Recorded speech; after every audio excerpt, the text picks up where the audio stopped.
welcome to It's a Miracle. I'm Nia Peoples. And I'm Richard Thomas.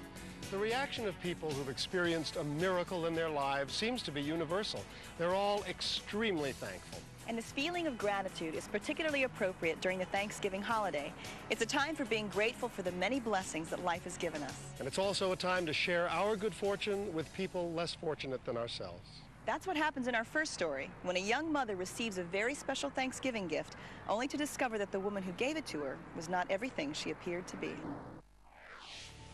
The year was 1969.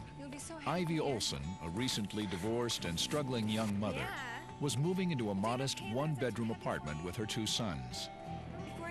Money was tight, and Ivy had trouble making ends meet, even with her job in a doctor's office.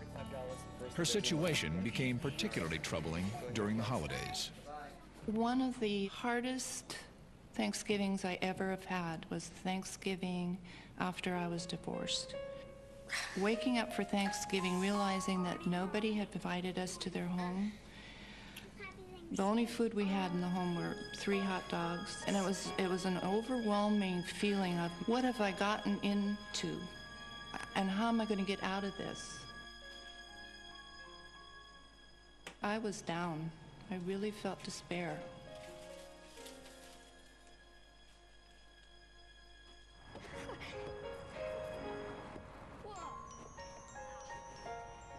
Ivy put on a brave face for her children and took them to a local park, hoping that the boys would have a fun day, even if they couldn't have a real Thanksgiving dinner.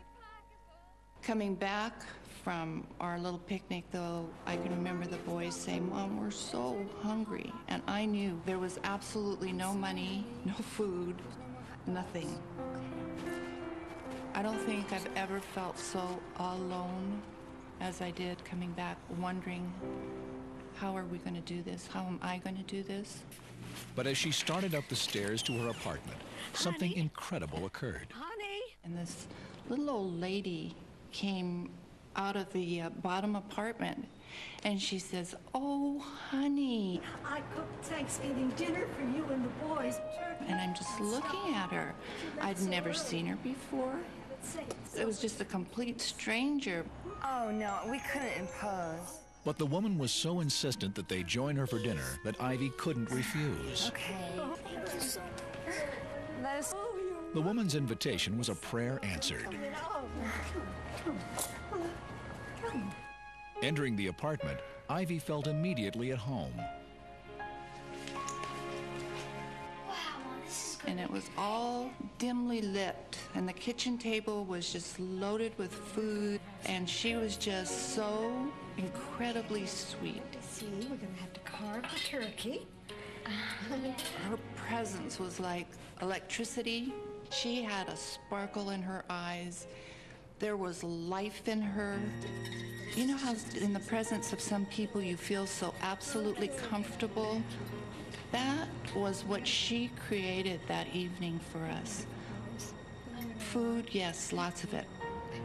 But for me, and the loneliness that I felt, what she gave to me was unconditional love, and it was just one of the most special evenings that I have ever spent in my whole life. As Ivy and her sons were leaving, the neighbor presented them each with a gift. Thank you so much. But they also left with something they desperately needed. Food, loads of leftovers. I mean, we had food for a week. If you can compare how I started in the morning with that total feeling of despair and loneliness and not good enough, to ending up feeling I'm okay, I'm worthwhile, I'm a good mom, it was a miracle. The unexpected act of kindness had given her a new lease on life. But the next day, Ivy was in for an even bigger surprise. This Thanksgiving was not just a random act of kindness by a thoughtful neighbor. I got all my containers to take them down to my new friend, and went down there and knocked on the door, and there was no answer. And I looked through the windows, and the place was absolutely dark and not one piece of furniture in there. I mean, even today I get goosebumps when I think back on just seeing that empty apartment. And it was like, uh-oh, something's going on here. Shocked and confused, Ivy immediately contacted the apartment manager.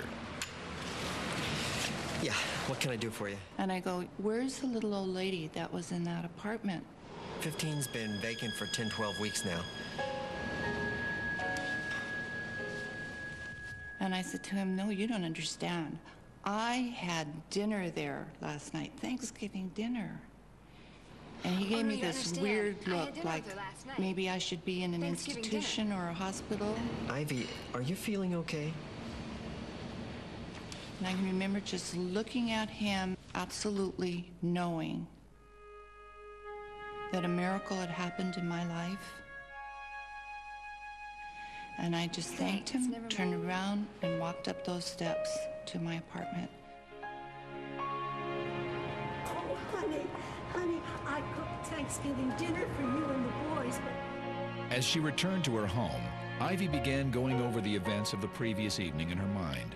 And suddenly she realized the woman had known personal things about her that she couldn't possibly have known, like her favorite food. Potato salad? And the fact that she worked in a doctor's office. Do you like your job at the doctor's office? Yeah. How'd you know? Well, I just know. I often wonder why I didn't pick up at the actual dinner that this was an angel. Well, we're gonna have some good food. I think one of the most important things about my dinner with an angel is that out of my 57 years of living on this earth, that 1.5 hours of being loved unconditional has changed my life so drastically. Can you imagine what it would be like if us earth angels gave some of that unconditional love away? It can make a total difference. Thank you so much.